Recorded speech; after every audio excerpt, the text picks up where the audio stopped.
You're listening to The Sports Moment. February 9th, 2024. Part of the Sports Moments and Memories with Craig Olson podcast. Be sure to like and subscribe so you never miss a sports moment.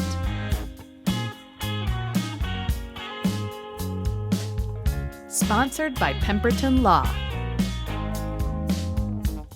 and Lake Area Docks and Lifts. Lake Area Docks and Lifts, more than just docks and lifts. Lake Area Docks and Lifts. The high school girls hockey playoffs are underway, and that is where we start our podcast today as the Fergus Falls girls hockey team opened up the playoffs as the number 1 seed in Section 6A. That gave them a home game in the semifinal round of the tournament. There are only 4 teams in the section, so the winning team in that section will only have to play 2 games to advance to state. And the Otters are halfway there.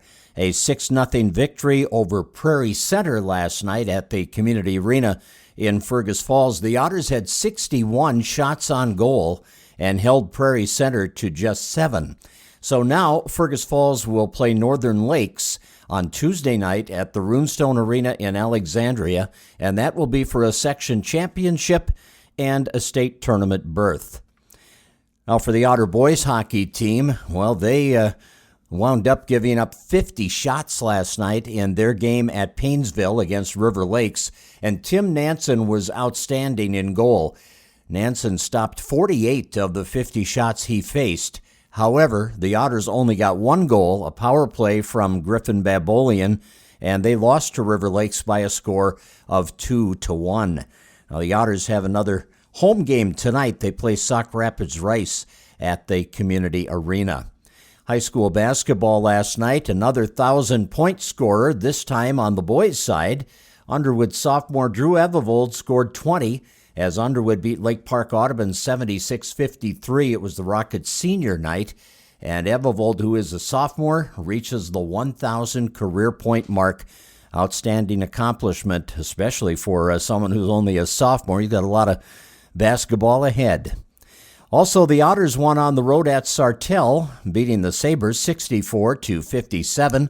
Ryan Hurst had a big night with 21 points. Also, a really good night off the bench for Levi King, who had 11.7 rebounds and 3 steals. The Otters really got their transition game going. They forced 18 Sartell turnovers and turned them into several scoring opportunities, and that resulted in several baskets as the Otters were able to get the road win last night and complete that home sweep of Sartell in Central Lakes Conference action. Kindred, North Dakota is where the Hillcrest Comets went for boys basketball last night, and Kindred, one of the top teams in North Dakota, defeated Hillcrest 49-41. Rothsay was a winner at Ortonville in boys basketball, 64-48. It was West Central area continuing their winning ways, 79-56 at Park Rapids. Barnesville went to Perham and beat the Yellow Jackets in the Hive, 77-76.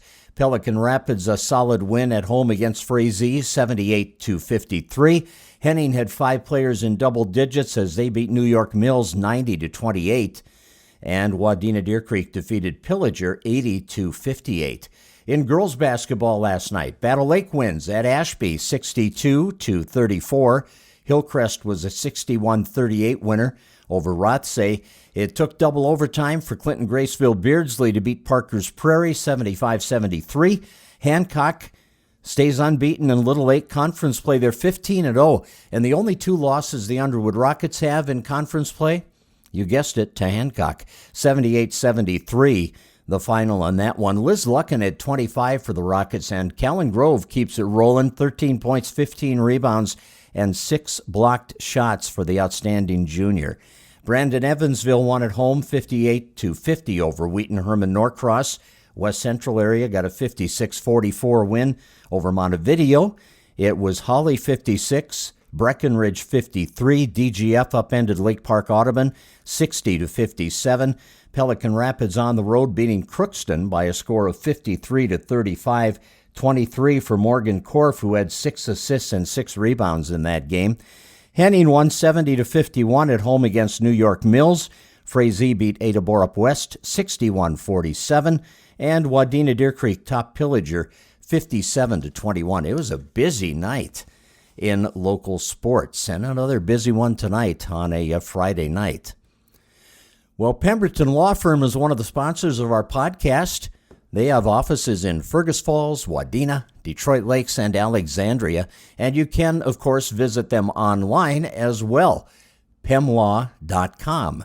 Pemberton Law carries a legacy of trustworthy and reputable legal representation that dates back to 1883. And an early spring is pretty much guaranteed, right? After the winter we've had, pretty mild compared to last year especially. And that means summer fun isn't too far away. And everyone at Lake Area Docks and Lifts is getting excited. They want to help you out in any way they can to get ready for the summer fun in Lakes Country. And to serve you well, they have 5 locations across Lakes Country. That's Lake Area Docks and Lifts. Lake Area Docks and Lifts, more than just docks and lifts. Lake Area Docks and Lifts. Minnesota Timberwolves last night had a good win on the road. They were in Milwaukee, beat the Bucks 129-105. Anthony Edwards had 26 points and 9 assists, and the Timberwolves shot 21 of 41 from three-point range to trounce the slumping Milwaukee Bucks 129-105. So Minnesota and Denver are tied for first in the West at 36 and 16, and they are half game up on Oklahoma City. The Timberwolves' next game will come up Monday when they go to Los Angeles to face the Clippers. Back to the local frontier, we've been talking about the outstanding accomplishment for the Otter Nordic ski team, qualifying their boys as section runners-up for the state meet next week at Giants Ridge at Biwabik. And we've been hearing from a number of the skiers throughout the week, and now we're going to get the coach's perspective. And Josh Scharnberg said a lot of emotions after they qualifying for state by his boys' team, and he was pretty excited to see that goal accomplished this past week. It's ineffable. I have no words to express it. It's just something you just kind of feel deep inside. You know, it's just sort of this overwhelming joy that kind of brims out of you, and you just smile a lot as I think about it. So, yeah, I mean, it's the first time as an official school team that we've had an Otter team go to state and Nordic ski. So it's a lot of fun seeing the progress that both our boys and girls have made this year, but especially the boys in making it. On the flip side, the girls were so close. They competed so hard against one of the strongest sections in the state, and they came up just short as a team. And he said mixed emotions there, disappointing for sure, but very pleased with the season as a whole. You know, I think if you were to ask them, there's definitely some sadness. They with high hopes, there's the risk of not making it, and they laid it all on the line, and that takes a lot of emotions, and so. But once the sadness kind of wore off, I think they definitely recognized their progress. I've been coaching this team for 5 years. In the first year, the girls finished sections in 9th place, and then it was 8th place. The last 2 years, we finished in 6th place, and this year to finish 3rd against 2 really good teams like Brainerd and Sartell Cathedral. It just says a lot about where this girls' team has come, and also where they're going to be going. And Scharnberg also says the future of the girls' program is certainly bright, but they will miss the senior leadership. Yeah, we're going to Sarah Grotberg, Aaliyah Mosier, and Naomi Doomer next year. But even though they won't be physically present on our team, they're definitely leaving a legacy.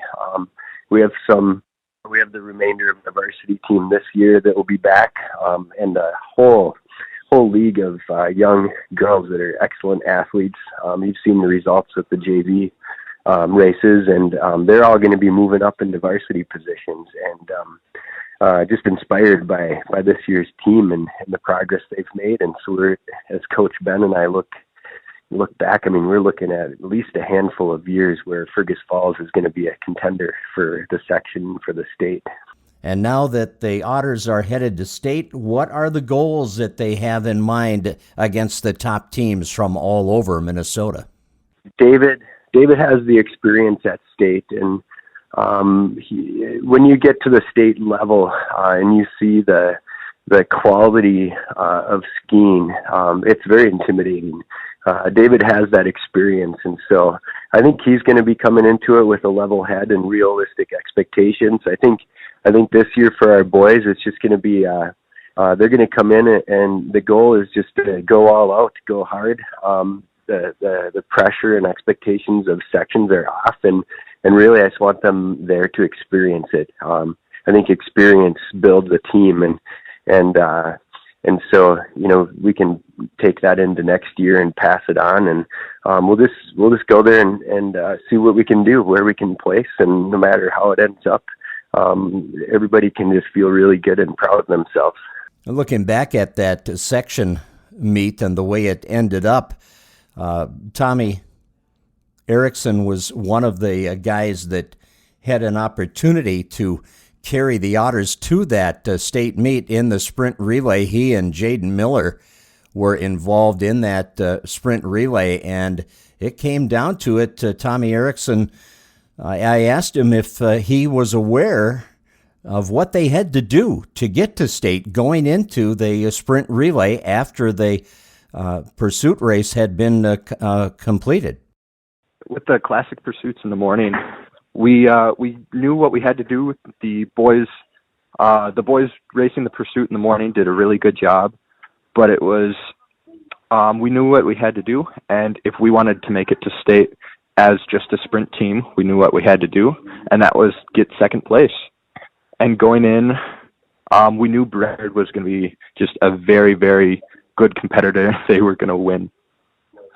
But Bemidji, we knew was going to be right neck and neck with us, and Moorhead and Little Falls weren't going to be far behind, so we knew it was going to be a competition, yeah. All right, Tommy, it was not easy, and the finish is one for the ages. So take us through the dramatic finish to your race. Going into my final lap of the race, like me and Bemidji were right neck and neck, and I put on the gas, and I put a significant amount of time between us. And going down the final hill of the race, about 100 meters from the end of it, I fell over and I snapped my pole right in half, and I also snapped my ski, but I wasn't really sure that I'd snapped my ski at that point. Then I got up very quickly, went another, 20 meters, and my ski folded in on itself, and I fell right on my face. And Bemidji, I knew, was closing in very, very quickly, so I had to stand up, try to get my skis together, and I ran. Like, usually you're double poling in a race like that, but I ran to the finish, and it was obviously it was just a blur for me. I had so much adrenaline going, but for all of the spectators said it was one of the best finishes they'd ever seen, which is one of the best compliments I've ever heard. Wow, I hope there's video out there of that somewhere. Pretty amazing, and just great for Tommy to fight through that adversity and to get to the finish line ahead of the Bemidji skier. So, Tommy, what are the goals at state now for this team? I know David Ronovic has his eyes set on winning a state championship for himself, which would be absolutely insane. But I think we just need to go up there and compete, do our best. I'm not sure how we're cited and projected to go against other state teams, but looking at it, David's obviously going to do very well, and we're just going to go up there and compete. Tommy Erickson of the Otter Nordic ski team. They are headed to state at Giants Ridge near Biwabik next week. Good luck to the Otter Boys and also to Alexis Wellman, who qualified individually on the girls' side. Some NFL notes for you today before we wrap it up. I mean, it is Super Bowl weekend, right? So we should talk a little bit about the NFL. And Baltimore Ravens quarterback Lamar Jackson made NFL history at last night's NFL Honors ceremony by winning the Associated Press NFL Most Valuable Player Award for a second time. At 27 years old, Jackson is the youngest two-time NFL MVP since the merger, beating out Kansas City Chiefs quarterback Patrick Mahomes by just over 9 months. So pretty impressive for Lamar Jackson to get that award. And the Hall of Fame class for 2024 was announced, and it will include defensive end Julius Peppers, defensive end Dwight Freeney, and linebacker Patrick Willis. Devin Hester, the league's record holder for kickoff and punt returns for touchdowns, and wide receiver Andre Johnson also will be enshrined as modern-era selections.